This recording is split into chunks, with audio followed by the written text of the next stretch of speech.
How did the Louisiana Purchase take place? That's what we'll talk about in today's video. We all know the basic facts. France sold the United States the Louisiana Territory, which is about a third of the area of the United States, including all of the states north of Louisiana: Arkansas, Mississippi, Missouri, Iowa, Minnesota, going over to Montana and down through Colorado and Wyoming and so on. And we paid them $15 million for it, the best real estate deal in history. But the way it came about is really interesting. The United States, the central part of the United States, was owned by Spain.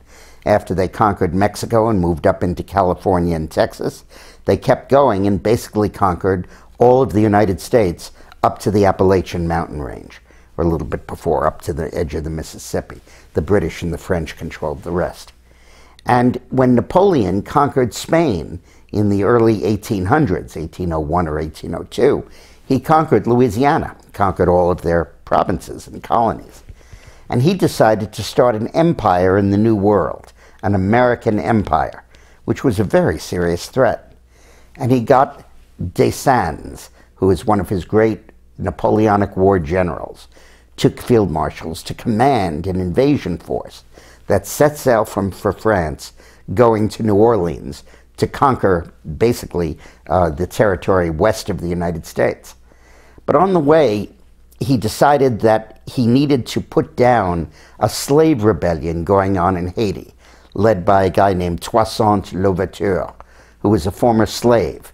The slave rebellion started in 1791, right around the time of the French Revolution. And by the early years of the 1800s, they had massacred the entire white population. And that really offended Europe, and Napoleon sent Dessalines to put down that revolution before he attacked the United States. So Dessalines landed with his troops and went after Louverture and his army. And Louverture led him on a merry chase through the mountains of Haiti, an old-time guerrilla warfare. And both because of his persistence and military brilliance, and also because of yellow fever and other diseases, the French army was basically wiped out.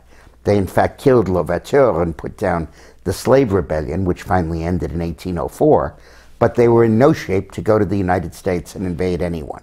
And we were given a reprieve. If it weren't for that Haiti slave rebellion, we never would have gotten the Louisiana Territory. Napoleon would have landed in New Orleans, and with his massive military strength, the United States had almost no army at that point. Jefferson, the president, was a pacifist who didn't believe in military activity, and they would have had no difficulty conquering it. And Napoleon would very likely have fled to the United States after his reversals in Europe and become a figure in the New World fighting against the United States expansion. History would have taken a very dramatic turn. So the next time you think about the chaos in Haiti, the miserable time those poor people have had, the earthquakes they've had to endure, the poverty that's been their lot, let's say a prayer of thanks to them, because they really helped make America possible. Thanks for watching.